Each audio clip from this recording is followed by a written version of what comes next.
অনুরাগের ছোঁয়ায় দেখুন মহাধামাকা পর্ব খুবই জমজমাট এবং গোছালোভাবে এগিয়ে যাচ্ছে অনুরাগের ছোঁয়ার বর্তমান পর্বগুলো। অনুরাগের ছোঁয়া শুরু থেকেই খুব দ্রুত এগিয়ে নিয়ে যায় গল্প। এখনও তার ব্যতিক্রম নয়। খুব তাড়াতাড়ি গল্প এগিয়ে নিয়ে যাওয়ায় ফাইনালি 5 বছর পর দেখা হলো সোনা এবং দীপার। সোনা দীপাকে দেখে চিনতে পারলেও ছোটবেলার অভিমানের জন্য সোনা দীপাকে তার পরিচয় দেয় না। কিন্তু দীপা সোনাকে প্রথম দেখাতেই চিনতে পেরেছিল। তবে সোনার খারাপ ব্যবহারে দীপা বুঝতে পারে আসলেই সে তার সোনা নয়। সোনা দীপার দেখা হওয়ার পর এবার হয়তো খুব শীঘ্রই ধারাবাহিকে এন্ট্রি নিচ্ছে রূপা।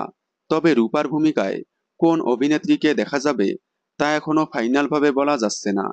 কারণ এখনো পর্যন্ত রূপার চরিত্রের জন্য কাস্টিং খোঁজা হচ্ছে। অয়ন্যা চ্যাটার্জি, হিয়া দে এবং সুস্মিলি আচার্যকে দেখার কথা উঠলেও এখনো পর্যন্ত ফাইনাল হয়নি কেউ। শোনা যাচ্ছে খুব শীঘ্রই ফাইনাল হয়ে রূপার গল্প দেখানো হবে ধারাবাহিকে। আগামী 5-6 দিনের মধ্যেই অনুরাগের ছোঁয়ায় বড় রূপার আগমন ঘটতে চলেছে। আপনারা রূপার ভূমিকায় কোন অভিনেত্রীকে দেখতে চান কমেন্টে জানাবেন।